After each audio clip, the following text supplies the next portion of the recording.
So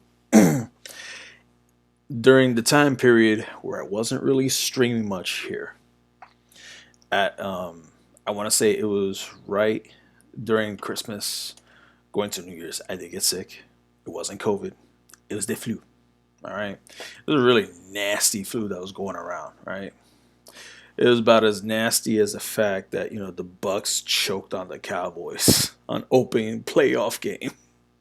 It is what it is. I love you, Bucks, but I think 1996 New York Jets called and they're like, you're not supposed to be playing the way we did back in the 90s. We sucked terribly and you choked horrifically. Like, yeah, we weren't even playing like top tier Cowboys. You're playing shit tier Cowboys and you choked. What the hell? But moving on. So there have been things I've been watching that I got to actually enjoy while I was sick, and I bounced back eventually. My daughter got sick; she ended up recovering too. So one of the fun things was I got to sit down, finish season one of Vinland Saga, the anime. Thankfully, all of it is accessible on Netflix. And to be honest, here's the crazy part. When I got to the midpoint of season one, you know what ended up happening? I started going back to watching Vikings. And the cool part was that Vikings I had not finished at all. When I had started watching Vikings, I want to say the show was ongoing and they were heading towards season 5. Like they were near the end of season 4 going into season 5. And at that point, Vikings wasn't on Hulu yet. It was on Amazon Prime, which was cool. And I was watching it and I was enjoying it and everything. But this time, by the time I was halfway through Vinland Saga on Netflix, Vikings had already finished. Like, and then Vikings Valhalla had just dropped last year, season one. So I was like, you know what? And then while watching Vinland Saga, which I 100% recommend, and the way Wit Studios worked it, it made me want to watch Vikings and be like, you know what? I gotta finish Vikings. And luckily for me, I remembered where I left off in Vikings because I was towards the like that midway point, kind of like where he was Ragnar was dealing with Jarl Borg, that type thing. It was definitely after Earl Haraldson died in his fight with Ragnar. I ended up from there, and then literally I was binge watching. Like I went balls to the wall with Vikings. Like by the time I had finally finished it, I was like, I found myself rewatching the season finale. I mean, not the series finale of Vikings, at least 3 times because the sense of finality of it had me like, dude. And the crazy part was, um, I wasn't really watching when a lot of people were whining and bitching about Lagatha dying or Ragnar dying, this and that, right? There were things I did feel the show had missed opportunities about. Granted, the real facts, historical facts of Ragnar versus the sagas that were written about him, there's a lot of disparity. So therefore, they were working with what they could and try to make the story as realistic as what may have been in real life versus what was written. Because if you go back and look at the history of the sagas Ragnar Lothbrok, Homeboy had kids with Lagertha, but Bjorn was not one of them. In fact, Bjorn was the child of Aslog. But in the show, oh, that was a big difference. Bjorn was Lagertha's son, and then Aslog had, you know, Uba, um, Vitserk, um, Sigurd, or Siegfried as I call him, and Ivar the Boneless. Yeah, those, right? The acting, hands down, top tier, like Emmy worthy, Emmy award worthy. Like that was some top tier acting, hands down. Don't get me wrong. Ragnar, I think the part that hurt the most about his death in the series is the fact that his acting was so good. He was so damn funny. I loved Ragnar. He he made me laugh. And I think what made me gravitate towards him when watching the show was how, oddly enough, if they had Charlie Hunnam from Sons of Anarchy play as him, you probably wouldn't have known the difference because weirdly enough, face wise, in the beginning of Vikings, he resembled a lot like Charlie Hunnam during that season 6, season 7 of Sons of Anarchy, like that aged face and everything. And I loved how season to season you got to see how Ragnar changed, and just his story arc itself was really well done. One thing I really wished History Channel had done and Michael Hurst had done with Vikings was instead of that whole crazy sibling rivalry, they had, kind of gone more with the sagas a little bit, where instead of them bickering amongst each other, they actually worked together conquering lands. Um, I was not even though it made sense in the context of the show. I wasn't a fan of Ivar the Boneless dying, and I'll explain why. Um, Historically speaking, Homeboy raided and conquered lands in Dublin, Ireland.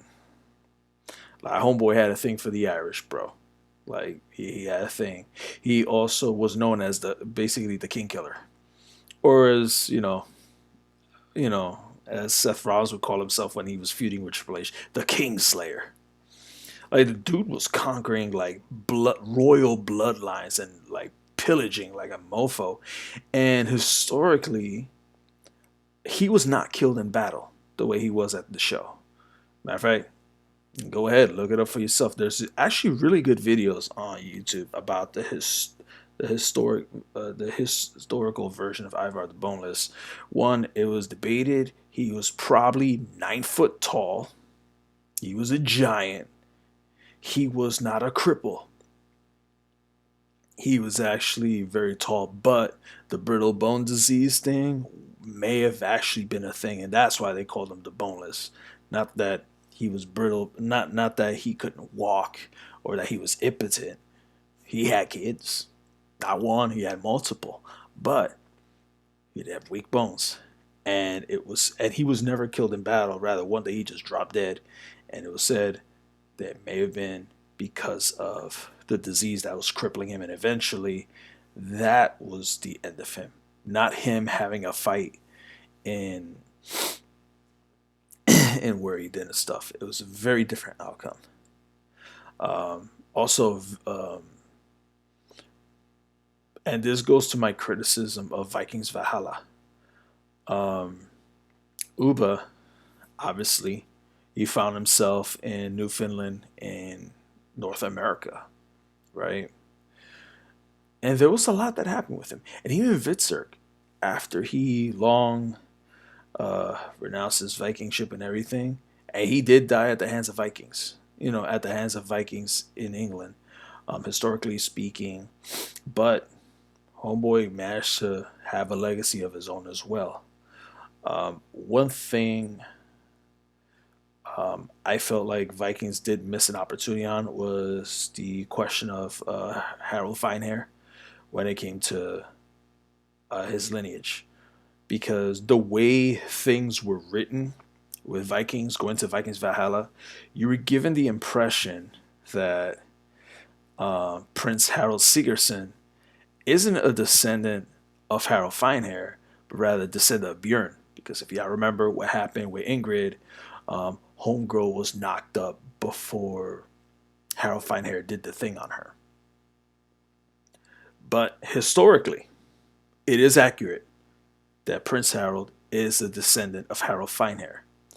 But then you would have to infer that maybe in one of those raids where Harold was doing his thing, he knocked someone else up.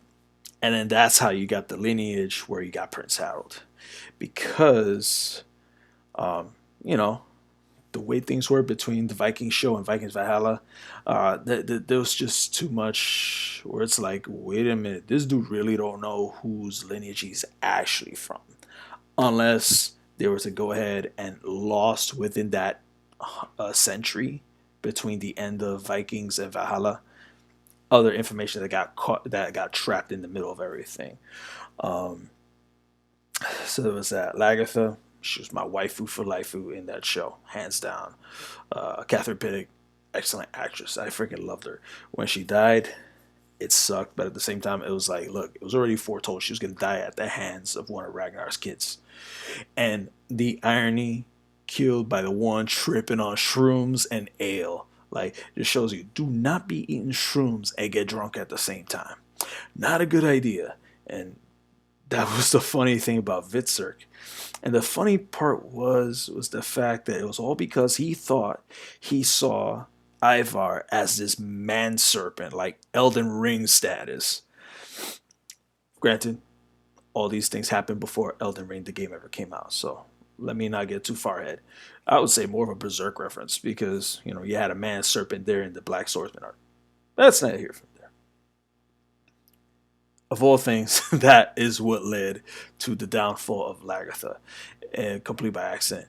I did enjoy that the the inner subconscious dialogue between Bjorn and Ivar before the final battle. That was something I had to really carefully watch because I was like, did this whole battle actually happen, or is this all happening in Bjorn's head prior to the battle itself actually going down? And the reason I say that is if you remember the first Sherlock Holmes movie with Robert Downey Jr., before him actually doing the acts themselves, you would see visually how he's enacting what he's planning to do.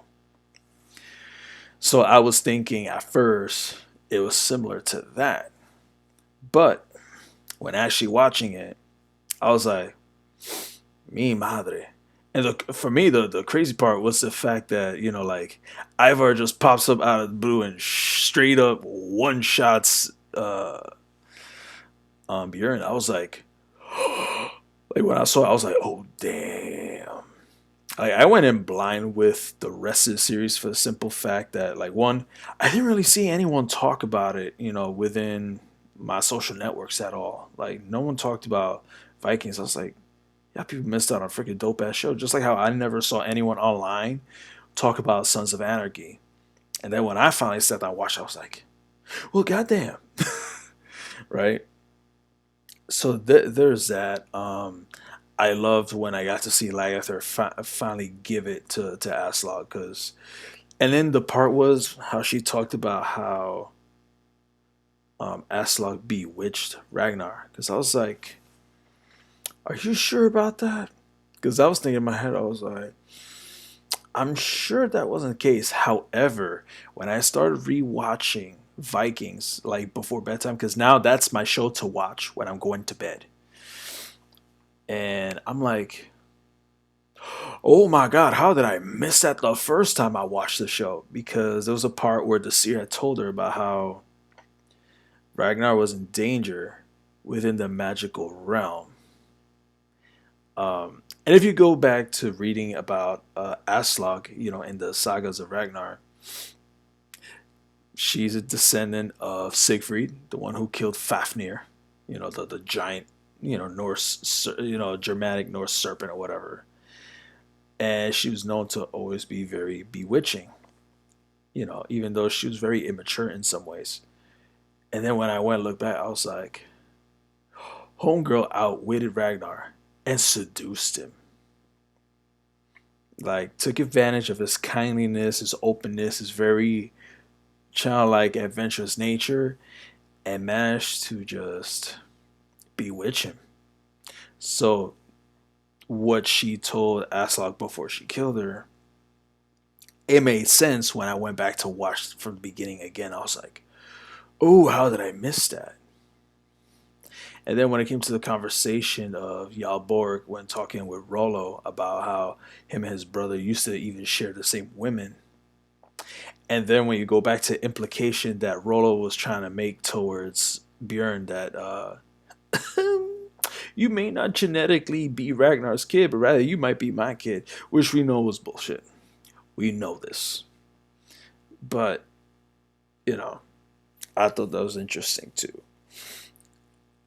From the beginning up to the end, the crazy part was I never felt much of an attachment towards Bjorn as a character.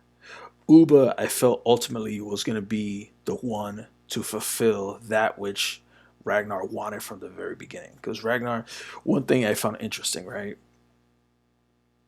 I found parallels between Jax Teller from Sons of Anarchy and Ragnar in this way. Neither of them were intently looking for power within their communities, and yet, by circumstance and out of necessity for survival, they just happened upon achieving power that they never were looking for to begin with. Like from the very beginning, you see that at no point was Ragnar sitting there with the ambition to be head of his people. His only ambition, honestly, was to raid, find new land that they can farm and live off of. That's all he cared about. He just didn't want to be content with just being in Kattegat. He wanted to go to other lands and discover new territories where he can farm, learn, discover. That explorer spirit of him was there. It just so happens that in the process, the opposition he faced from Haraldson led to him becoming Earl, because it was either he killed Haraldson in a fight and became Earl, or else he'd be dead. When all of a sudden he became king, it was because it was like either he killed King Horik because Horik was colluding with Jarl Borg to basically make Ragnar's life a living hell and destroy everything around him. It became an issue of like, I'm gonna have to be king because if not, I'm gonna end up dead. My people are gonna get screwed. Like I was like, the more I saw, I was like, this dude at no point was he sitting there going, I want to become king. This is my decision. Like he never really cared about the pursuit of power. The pursuit of power was never there. It just happened to be the consequence of his self-preservation and ambition for survival and discovery. It wasn't something that he pursued. He wasn't like that person that was trying to grab the one ring to rule them all. He just happened upon it as a consequence of seeking the what he was actually ambitious over. And that's why when it came to the second raid of Paris that turned out a failure, all of a sudden he was having the whole king authority thing because it's like, damn, I'm gonna have to actually go ahead and be an asshole and be a dick, being a leader because guess what? These people acting like they can swim and everything.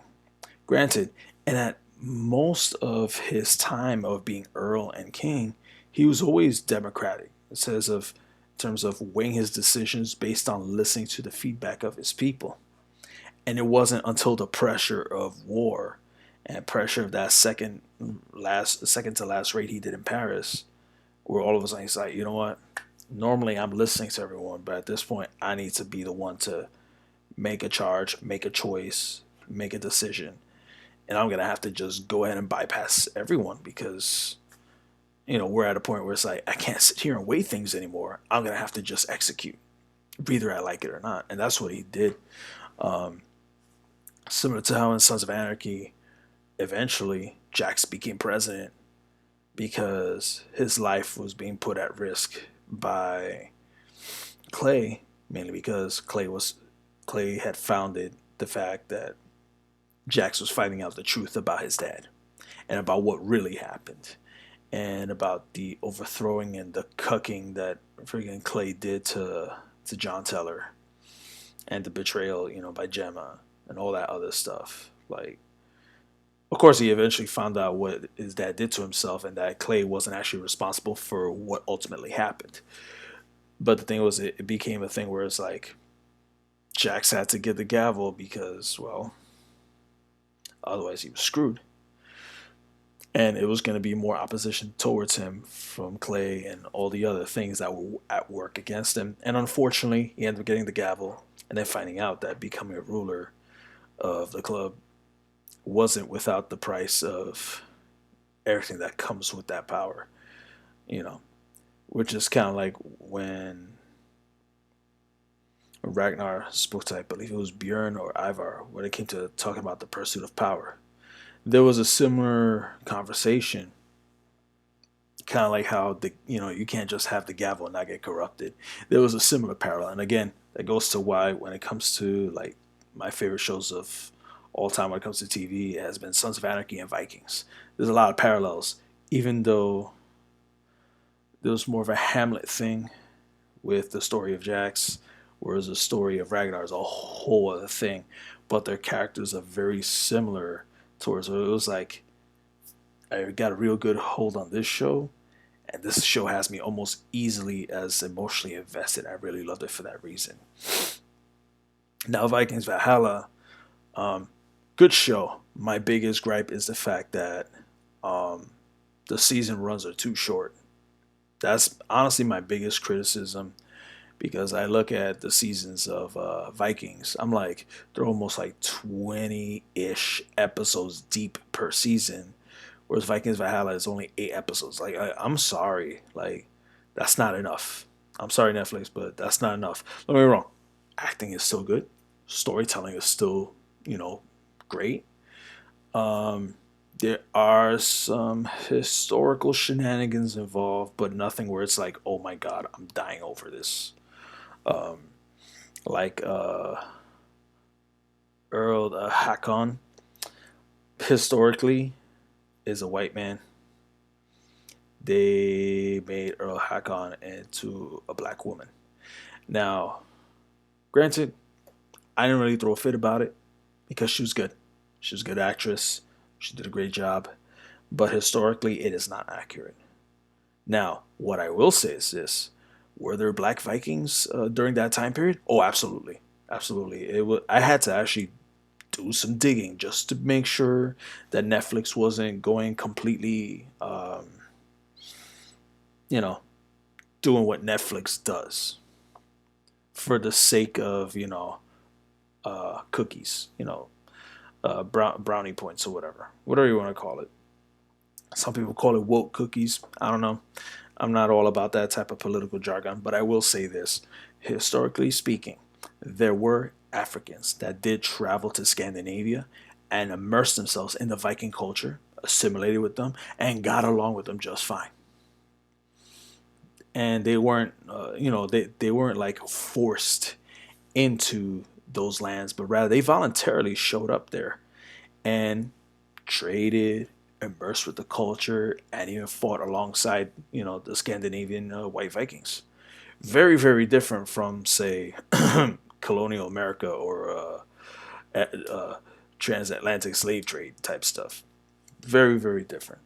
So when it came to representation of Africans among Viking culture throughout season 1 and 2 of Vikings Valhalla, I have no complaints because that stuff did happen. That stuff was real. Now, the thing I found weird was when it came to King Canute and Svein and Forkbeard. Reason being, go historically, and then especially if you've already seen season 1 of Vinland Saga, Canute was known to be the pretty boy prince, and his dad was King Svein, not Forkbeard. So there was some historical shenanigans there that I felt Villain Saga did a way better job because then when you look in Vikings Valhalla, you have King Canute. He's a king. He's really rugged looking, nothing feminine about him. So at first I was thinking, oh, okay, this must have been like when he's already grown up, but I'm like, no. Historically, King Canute had that pretty boy thing about him, blonde hair, known to have feminine traits, sort of, which Vinland Saga did an excellent job on. And then King's Vane was actually the father, who was old, rugged, kind of like what Forkbeard was. Now, if you were gonna tell me that Forkbeard was King's Vane the first, okay, fair enough, because Canute did have a son called King's Vane the second. So then, but then the problem was when you see King's Vane, when you see Prince Vane in Vikings Valhalla, got the pretty boy blonde look that King Canute historically had, and yet King Canute looks nothing like him. Like that's where I feel like I was like, all right, Netflix, you kind of dropped the ball a little bit here. As far as Leif Erikson, freaking love him, absolutely awesome. I've enjoyed so far his development. I do think though, and this is why I talk about Vinland Saga hand in hand with Vikings Valhalla time period. Okay, historically speaking, Thorfinn ends up over time meeting with Eric the Red during Eric the Red's latter years of journeying and traveling in Greenland. And then eventually, Thorfinn meets up with Leif Erikson. Like there's a good opportunity for season 3 to do something here with that. I think that would be really awesome because the fun part is, historically speaking, Thorfinn is the grandson or great grandson of Bjorn Ironside. So that's a beautiful tie up. That's a beautiful tie up with Bjorn from Vikings, with Thorfinn being his descendant, which I think is really awesome. I did like the fact that they mentioned the tall Viking dude from Vinland Saga. He was briefly mentioned and referenced to in season 2 of Vikings Valhalla. I thought that was really good. I was like, that's a good way to sow the seeds so that when season 3 comes around, bring him out. Bring out Thorfinn, bring this shit full circle where it's like, okay, let's add more to it. The problem is, if they do season 3 with only 8 episodes, just like the first 2, and season 3 is considered like the last one, I'm like, you're fucking it up. I'm like, y'all gonna have to make season 3 extra big. Like, y'all need 16 episodes. Or you know what? Like, make it 3 parts. Like, make it 24 episodes, son. Because that is the biggest flaw I find in Vikings Valhalla. The episode run per season is too short. And while there is good storytelling, there's good acting, but there's not enough story being told. The storytelling quality is good, but there's not enough. In other words, it needs more. There needs to be more. There needs to, like, you can't cut this down to just 3 8 episode seasons. That's where they're gonna shoot themselves in the foot, and that's where honestly I feel like the Hulu money would have been better instead of Netflix, because one, they don't even have Vikings on Netflix. It's on Hulu, so you're gonna have Vikings Valhalla, the sequel, on Netflix, but then the entirety of the show is on Amazon and Hulu. They need to work something out there. That's all I'm saying. They need to work something out there, because if Netflix is gonna get season 2 of Demon Slayer on Netflix after all the entirety of Demon Slayer has been on Hulu this whole time, while the new one is rolling up now on Crunchyroll, they need to do something. Let's do something, people.